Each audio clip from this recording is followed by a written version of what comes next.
성경 말씀 찾아보실까요? 오늘 성경 말씀은 사도행전 2장 말씀입니다. 사도행전 2장 37절에서 47절까지 말씀입니다.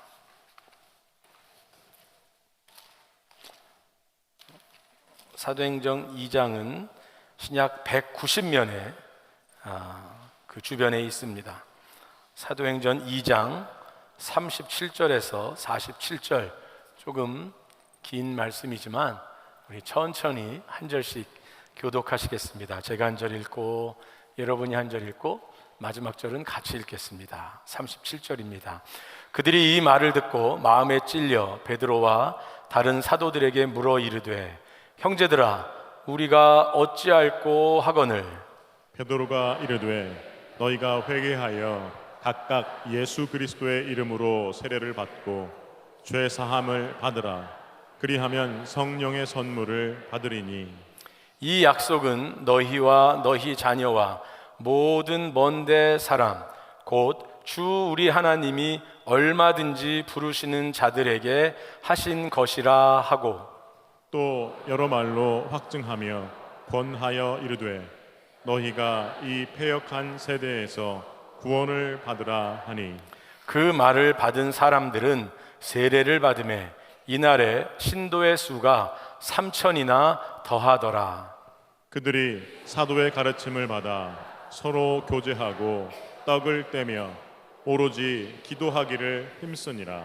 사람마다 두려워하는데 사도들로 말미암아 기사와 표적이 많이 나타나니, 믿는 사람이 다 함께 있어 모든 물건을 서로 통용하고 또 재산과 소유를 팔아 각 사람의 필요를 따라 나눠주며 날마다 마음을 같이하여 성전에 모이기를 힘쓰고 집에서 떡을 떼어 기쁨과 순전한 마음으로 음식을 먹고. 같이 읽습니다. 하나님을 찬미하며 또 온 백성에게 칭송을 받으니 주께서 구원받는 사람을 날마다 더하게 하시니라.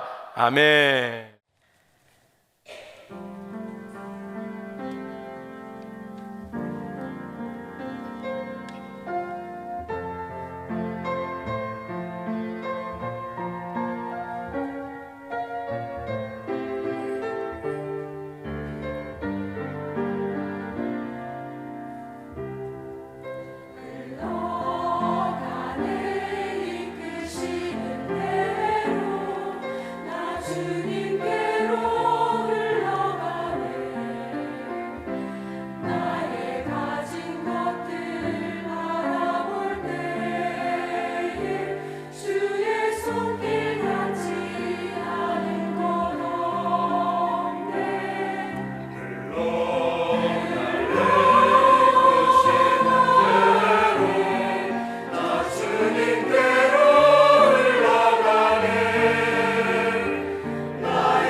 복음을 알다 하는 제목으로 여러분들과 함께 우리 기독교 신앙이 고백하는 하나님의 구원은 어떤 것인가, 그 말씀을 함께 나누고 있습니다.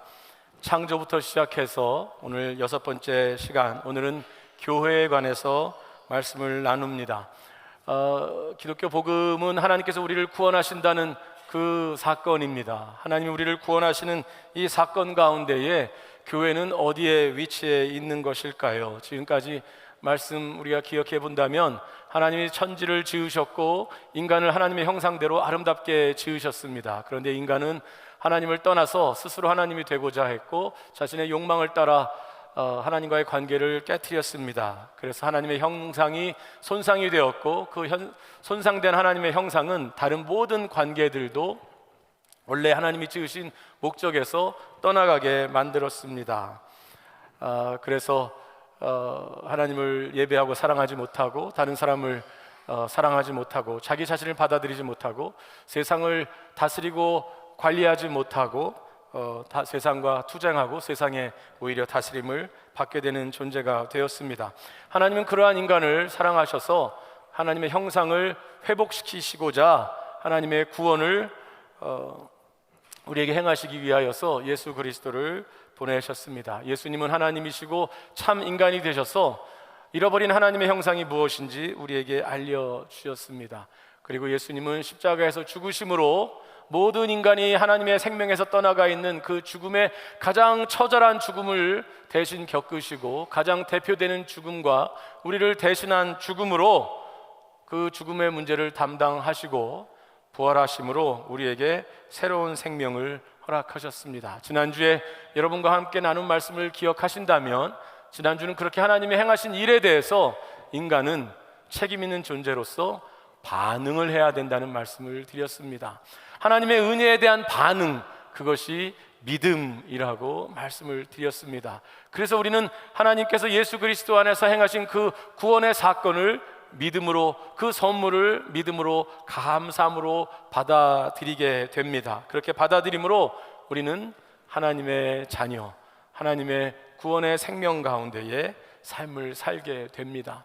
그러면 사실 중요한 이야기들은 다 끝난 것 같습니다. 그런데 그렇지 않습니다. 하나님이 구원하신 목적이 무엇일까요? 하나님이 우리에게 새 생명을 주셔서 하시고자 하시는 것이 무엇일까요? 그 가운데 교회가 있습니다. 오늘 구원의 역사에 하나님의 그 구원의 역사의 흐름 가운데서 교회의 위치를 보면서 첫 번째는 구원의 역사에 있어서의 교회, 지금 말씀드리고 있는 내용입니다. 두 번째는 구원의 역사가 이루어진 교회, 세 번째는 구원의 역사가 이루어져가는 교회. 다 비슷한 말씀이지만 그렇게 여러분들과 함께 나누고자 합니다. 하나님께서 처음 인간을 지으셨을 때 한 명으로 짓지 않으셨다는 말씀을 제가 강조했습니다. 하나님은 남자와 여자 공동체를 지으셔서 하나님의 사랑을 받고 스스로 하나님의 사랑을 서로 나눌 수 있는 공동체로서 인간을 지으셨습니다.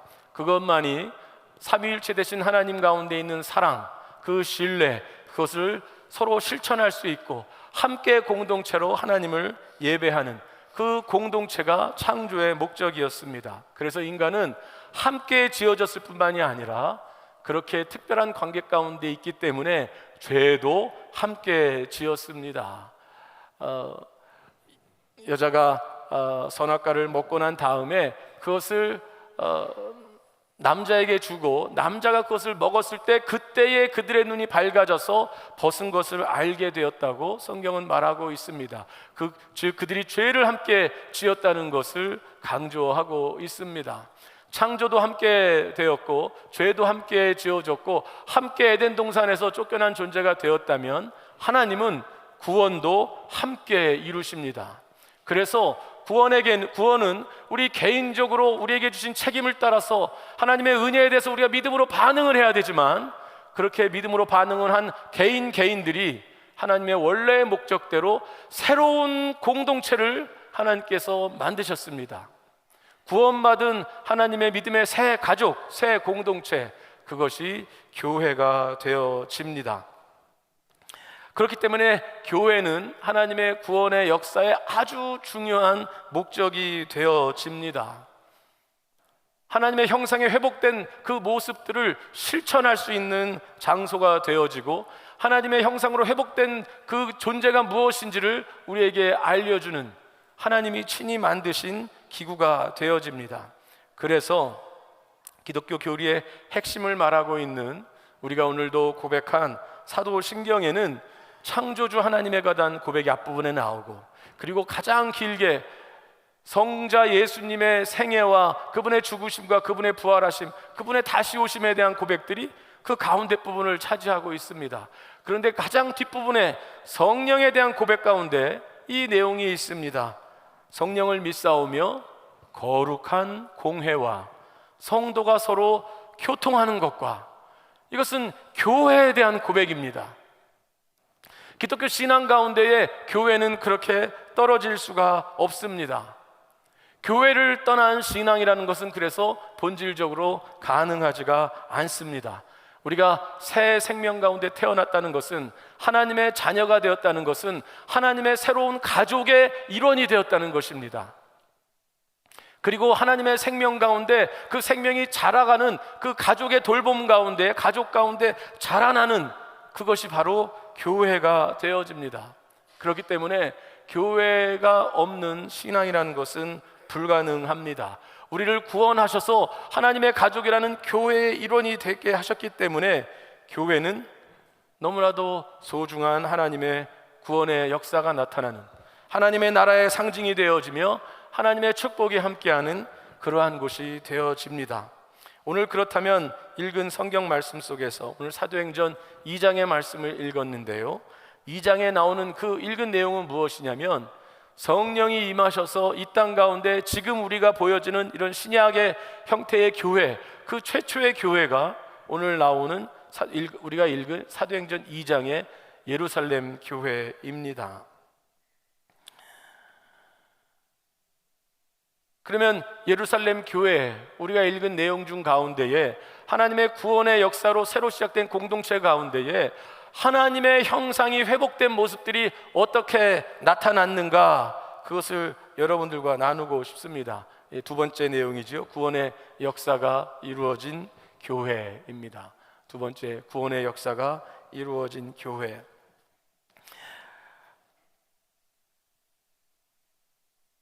하나님의 형상의 모습을 네 가지 관계로 말씀을 드렸습니다. 위로는 하나님과의 관계, 옆으로는 다른 사람들과의 관계, 아래로는 다른 세상 피조물들과의 관계, 그리고 네 번째, 안으로 자기 자신과의 관계. 그 온전한 관계 가운데 있는 것이 하나님의 형상으로 지어진 인간이라고 했습니다. 그러면 오늘 그 구원받은 백성들로 이루어진, 성령이 임하셔서 시작된 그 교회의 모습을 성경은 어떻게 표현하고 있을까요? 그 네 가지 모습을 짧게 우리가 보도록 하겠습니다. 첫 번째, 하나님과의 회복된 관계가 이 가운데 보여지는지요?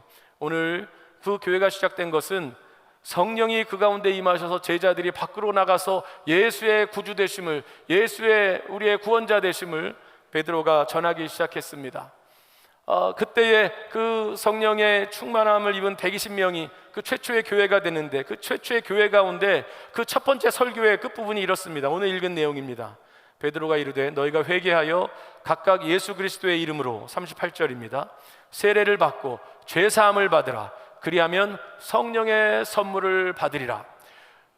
베드로와 제자들이 이미 받은 그 성령의 충만함이 오늘 예루살렘 교회에 이 말씀을 받아서 우리가 어떻게 하면, 그 말을 받은 사람들이 우리가 어떻게 하면은 이제 어떻게 해야 되겠습니까? 말할 때에 그 말을 받은 사람들 가운데 성령이 또한 임했습니다.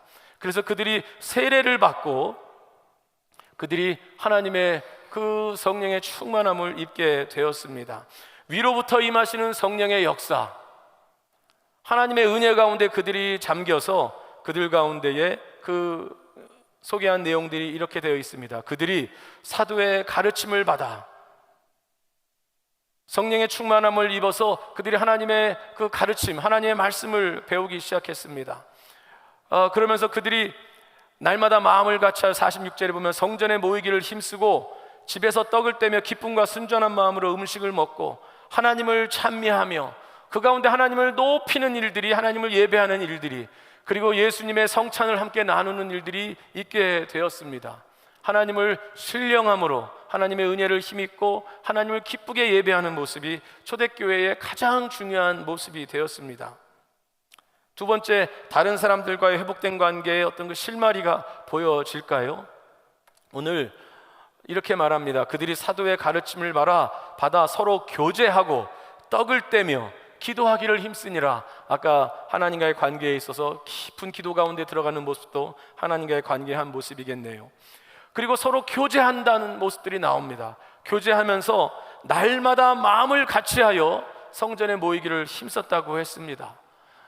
이 예루살렘 교회의 첫 번째 사람들은 오순절날 적어도 15지역, 유대 지역만이 아니라 외국에서 온 수많은 사람들이 모인 곳이었습니다. 그들이 자기들의 말도 서로 다르다고 앞부분에서 이야기하고 있습니다. 메소포타미아, 갈라기아, 갑바, 애굽, 부르기아, 밤빌리아, 이것이 2장 9절서부터 11절까지 그레데인, 아라비아인들 다 다른 언어를 사용하는 사람들이 모였는데 그 가운데 성령이 임하셨고 그 가운데 베드로의 설교를 받아서 회개하고 그 가운데 교제하는 일들 가운데 이렇게 소개하고 있습니다. 날마다 마음을 같이하여 다른 배경에 있는 사람들, 다른 외모에 있는 사람들, 다른 언어를 쓰는 사람들, 다른 세대에 있는 사람들이 마음을 같이 하는 일이 벌어졌습니다. 그것이 성령이 역사하여 시작된 교회의 회복된 하나님의 형상, 다른 사람과의 관계가 회복된 그 모습입니다. 그리고 뿐만이 아니라 더 놀라운 것은 45절에 이렇게 나와 있습니다. 믿는 사람이 다 함께 있어 모든 물건을 서로 통용하고 재산과 소유를 팔아 각 사람의 필요를 따라 나눠주며, 전에는 자기 자신만 보이고 자기 자신의 욕망을 채우는 것이 보이고 자기 자신만 보던 그런 삶에서 이제 다른 사람의 필요가 보이기 시작했습니다. 그리고 다른 사람의 삶에 대해서 진정으로 돌보고 그것이 마음을 같이 하여 하나가 되어지는 가운데 삶을 서로 나누는 일들이 벌어졌습니다. 하나님이 창조하신 인간의 모습에 그 회복된 그 상징들이 초대교회에 보여지고 있습니다. 그리고 그 말씀 가운데 우리는 원래 하나님이 인간을 지으신 피조물, 다른 세상을 하나님의 사랑으로 바로 다스리고 관리하라고 맡기신 그 일들의 상징도 보여지고 있습니다. 말씀드린 대로 재산과 소유를 팔아 이제 더 이상 재산과 소유가 그들이 섬기는 주인이 아닙니다. 더 이상 그들이 소유가 그들을 다스리지 않습니다. 오히려 하나님의 사랑이 그들을 다스립니다. 하나님의 성령이 그들을 다스립니다. 그래서 재산과 소유를 팔아서 다른 사람을 돕고 삶을 함께 나누는 일들이 성령의 역사 가운데 그저 놀랍게 일어나고 있습니다. 피조 세계의 다스림을 받는 것이 아니라 피조 물질을 다스리는 모습이 초대교회 가운데 있었습니다. 그 가운데 개인들은 어떨까요? 한 사람 한 사람의 모습이 어떤 것은 나오지 않고 있지만 그 상징적으로 볼 수 있는 말 가운데 이런 것이 있습니다. 46절에 날마다 마음을 같이하여 성전에 모이기를 힘쓰고 집에서 떡을 떼며 기쁨과 순전한 마음으로 음식을 먹고, 그 마음 가운데 순전한 마음이 각자에게 생겼습니다. 그리고 하나님을 기쁨으로 찬미합니다. 온 백성에게 칭송을 받습니다. 그것이 어떻게 가능했을까요? 앞부분에 있었던 베드로의 설교대로 회개하고 세례를 받는 일들이 그들 가운데 있었습니다. 회개하고 세례를 받는다는 것은 더 이상 자신의 정체성이 자기 스스로 만들어내는 것 또는 주변의 사람들이 말하는 것에서 자기 정체성을 찾는 것이 아닌 존재가 되었다는 것입니다. 우리 자신의 정체성의 그 가장 큰 힘은 내 마음속에서 들려지는 소리를 들음으로 내 정체성이 생기는 게 아닙니다. 사람들이 나에게 어떻게 말하는 것으로 인해서 정체성이 생기지 않습니다. 물론 그런 정체성을 가지고 있는 사람이 많이 있지요. 그런데 그것은 언제나 흔들릴 것이고 언제나 우리를 비교의식 가운데 빠지게 할 것이며 교만과 열등 사이에서 왔다 갔다 하게 할 것이고 우리 자신을 비참하게 하는 일들로 너무나도 쉽게 떨어질 것입니다. 그런데 하나님께로부터 받는 내가 누구인가? 하나님의 은혜로 하나님이 주어지는 너는 나의 사랑하는 자녀이다, 내가 내 죄를 용서하였노라. 하나님이 선언해 주시는 그 안에서 발견하는 나 자신, 그것이 처음 하나님이 지으신 인간의 모습이기도 했습니다. 하나님의 형상으로서의 자기 자신을 받아들이는 모습. 오늘 초대교회 가운데 있었던 그 순전한 마음으로 하나님을 찬미하는 것은 하나님의 용서의 은혜와 하나님이 주시는 그 상징적으로 하나님의 백성이 되었다는 그 세례를 받음으로 이루어지는 일들이 자기 자신도 받아들이는 것으로, 깊이 받아들이는 것으로 나타났을 것으로 저는 믿습니다. 그것이 초대교회 가운데, 첫 번째 교회 가운데 있었던 하나님의 구원받은 공동체의 모습이었습니다. 그렇기 때문에 우리는 이 교회를 하나님의 구원의 역사에 너무나도 소중한 것으로 받아들여야 합니다. 초대교회는 단지 예루살렘 교회만이 아닙니다. 가령 빌립보 교회를 보면 빌립보 교회 최초에 바울이 전도하고 그 사도행전 17장에 나오는 빌립보 교회 첫 시작이 나오는데 그 중에 3명의 그 회심자가 등장을 합니다. 첫 번째 복음을 받아들인 사람은 루디아라는 여성입니다. 그 여성은 다른 지역에서 온 유대인 출신의 혼자 사는 여인이었던 것 같습니다. 그런데 자수성가를 해서 이 빌립보 땅에도 자기 집이 있었고 그 집에서 빌립보 교회가 시작이 됐습니다. 그러니 그는 지중해 건너에서 온 사람으로, 그러나 또 출신은 유대인으로, 그러나 혼자 사는 여인의 모습입니다. 두 번째, 바로 다음 사건은 빌립보 길거리에서 바울을 쫓아다니면서 바울을 괴롭혔던 그 귀신 들린 점치는 여종에 관한 말씀이 바로 이어서 나옵니다. 이 여종은 소녀인데 귀신에 들려서 점을 치고, 그리고 그 여종을 그 소유주가 돼서, 주인이 돼서 노예처럼 부리는 주인들이 있었다고 말합니다, 성경은. 그런데 바울이 그에게 예수의 복음을 전하고 그가 깨끗하게 되었습니다. 그때 그것을 깨끗하게 됨으로 더 이상 점을 칠 수 없게 됐기 때문에 그 주인들이, 이 소녀를 소유한 주인들이 바울을 고발하지요.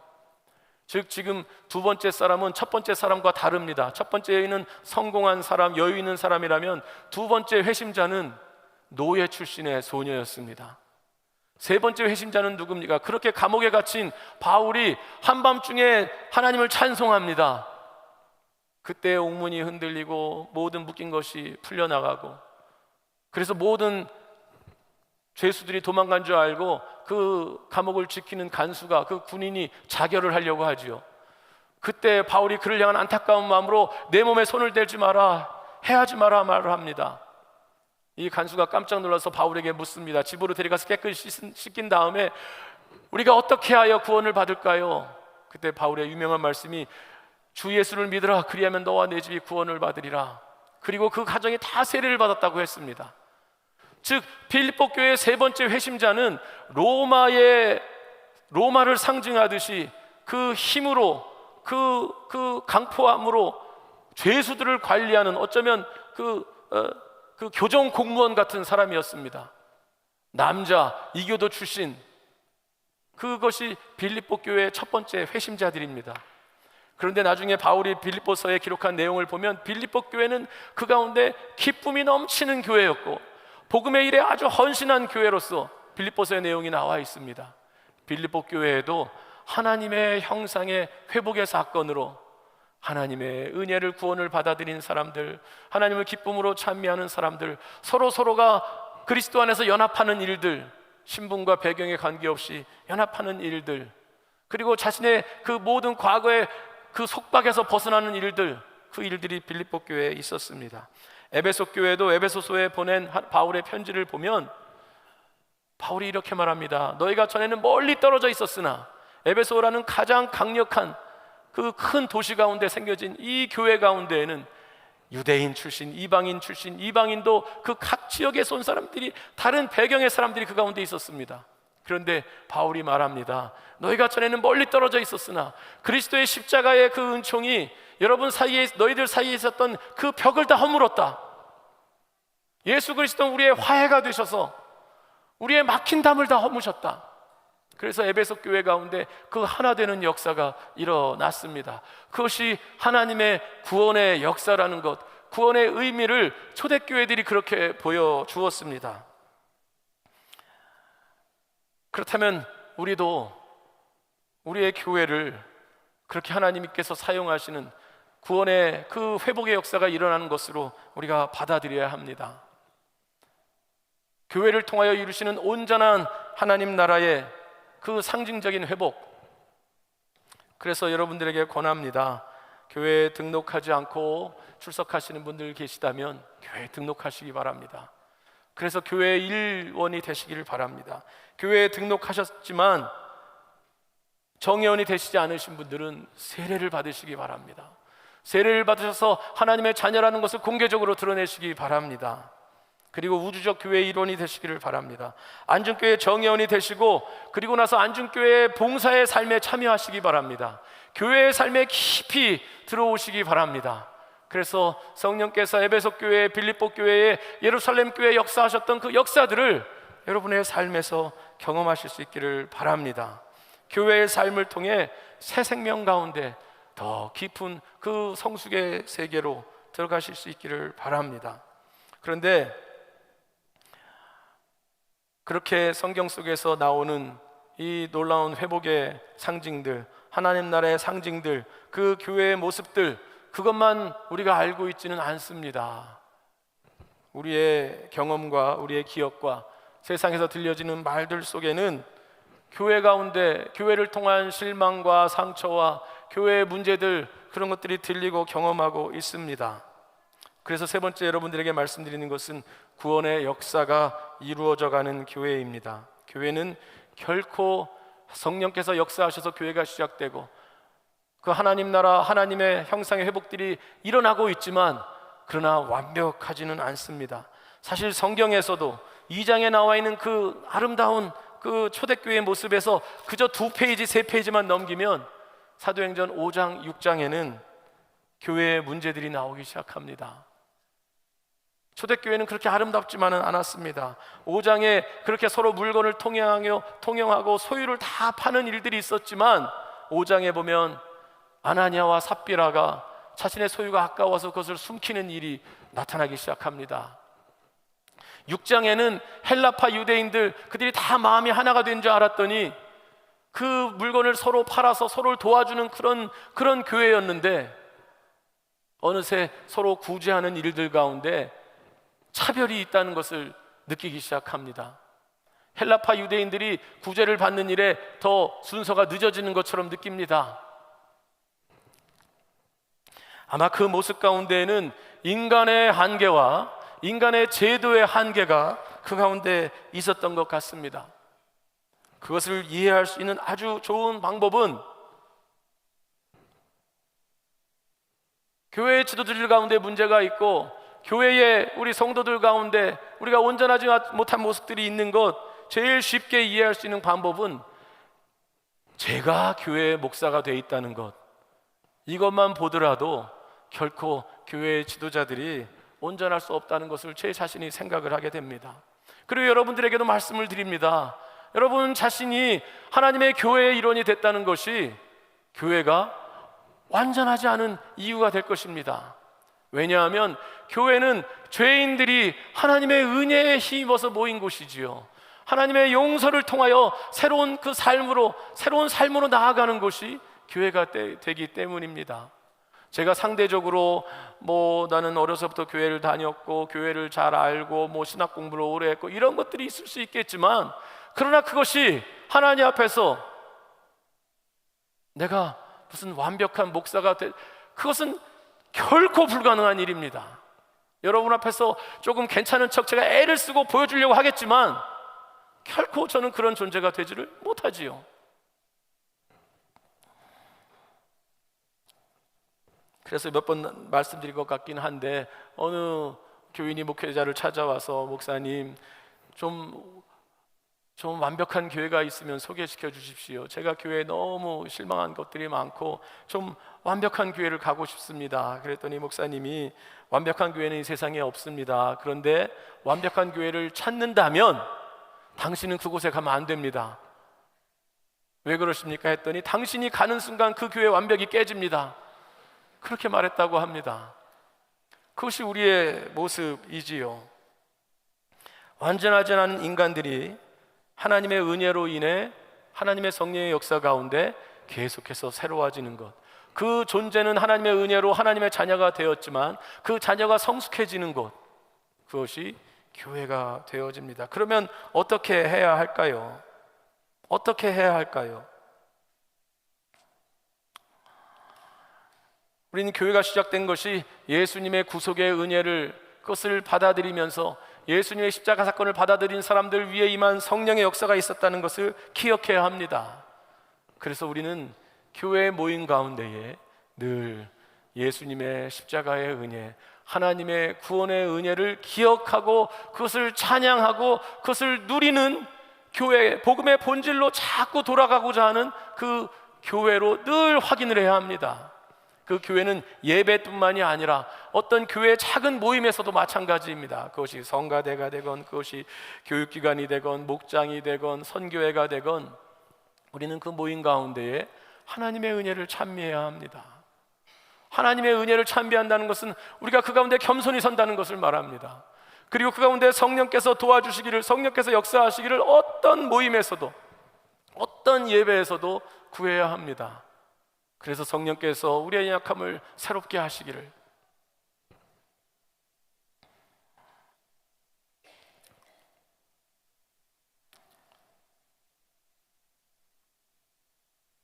복음으로 늘 돌아가는 일들, 그리고 성령의 역사하심 앞에 우리를 드리는 일들, 그리고 더 중요한 것이 있다면 오늘 빌립보서 1장 6절에 이런 말씀이 있습니다. 너희 안에서 착한 일을 시작하신 이가 그리스도 예수의 날까지 이루실 줄을 우리는 확신하노라. 빌립보 교회가 아름답게 시작되는지 모르지만 빌립보 3장에 보면 너희들 가운데 주의 마음을 한 마음을 품으라 라는 이야기가 나옵니다. 한 마음을 품는 일이 쉽지 않은 일이 그 가운데서도 있었나 봅니다. 그런데 그 빌립보 교회를 향하여서 너희 속에 구원의 착한 일을 시작하신 이가 예수의 다시 오실 때까지 그것을 이루실 것을 확신한다고 하고 있습니다. 그렇기 때문에 비록 우리의 모습 가운데에, 교회의 모습 가운데 연약한 것, 부족한 것이 있을지라도 주님은 그 가운데 역사하시고 그 부족한 것 때문에 우리를 더욱 주님을 의지하게 만드시고 그 주님을 의지하는 가운데 우리를 새롭게 하시는 가운데에 마지막 주님이 오셔서 우리를 온전케 하실 날들을 소망 가운데 바라본다는 것입니다. 그래서 교회의 삶 가운데 우리는 늘 예수님의 은혜를 감사하고 찬양하고, 그리고 교회의 삶으로 들어가면서 성령의 역사를 우리가 늘 구하고, 그리고 결코 포기하지 않고 소망 가운데 교회의 삶을 살아가야 합니다. 이것이 하나님께서 우리를 그리스도의 장성한 분량에까지 이르게 하시고자 하는, 구원의 목적을 이루시고자 하는 그 과정 가운데 우리를 두신 곳입니다.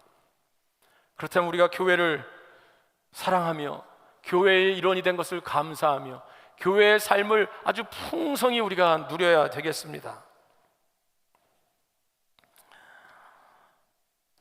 예수님을 높임으로 교회의 삶은 사실 그 아까 말씀드린 네 가지 관계, 그것이 사실 예배, 교제, 봉사, 전도, 이것이 전통적인 교회의 삶입니다. 그리고 거기에 교회의 증거, 교회의 선교, 이것이 추가가 되어지지요. 우리가 예배하는 삶, 교제하는 삶, 봉사하는 삶, 전도하는 삶으로 나아갈 때 우리 주님께서 우리의 삶과 인격을 변화시키시고 예수님을 닮아가는 그 성장과 성숙의 기쁨과 능력을 그 누리도록 인도하실 것입니다. 그 삶으로 우리를 다시 들이십시다.